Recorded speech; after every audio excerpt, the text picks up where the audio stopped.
came ashore in the middle of 2013 on the Natal coast, and he was just about starving. He was captured by the people from SeaWorld in Durban. They took him to SeaWorld and they fed him up, and over the next 6 months he increased in weight by more than doubled in weight to about 180 kilograms. Then I flew up in January last year, January 2014, and we fitted the satellite tag to his head. So we attached the satellite tag, he was put on the Sinfonia, which is a cruise vessel. They brought him down here as part of their cruise, and they released him at the same place as we're going to release him today.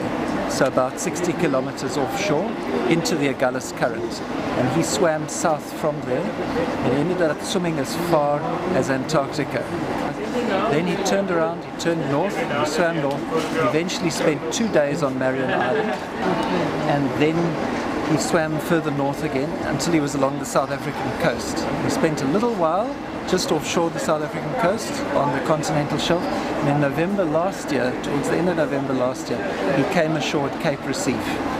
And a day or two later, he went out and we captured him because we didn't want people to disturb or harm him. And we brought him here to Bayworld, and we've had him in captivity ever since, over the last 3 months, feeding him up, waiting for his satellite tag to be reconditioned and all the data to be downloaded. And that arrived yesterday morning. So we have now mobilized everything, and we've taken him out to sea today. We're going to take him to sea and release him 60 kilometers out, and hopefully he goes back to sea, and this time he doesn't come back. The idea behind putting the tag on him is previously we've released these animals and we don't know where they go, we don't know if they survive. But if we put a satellite tag on them, we know what happens to this particular animal. We will also know, we will learn a bit about the rehabilitation of this animal that will help us with future animals if we take other animals out to sea.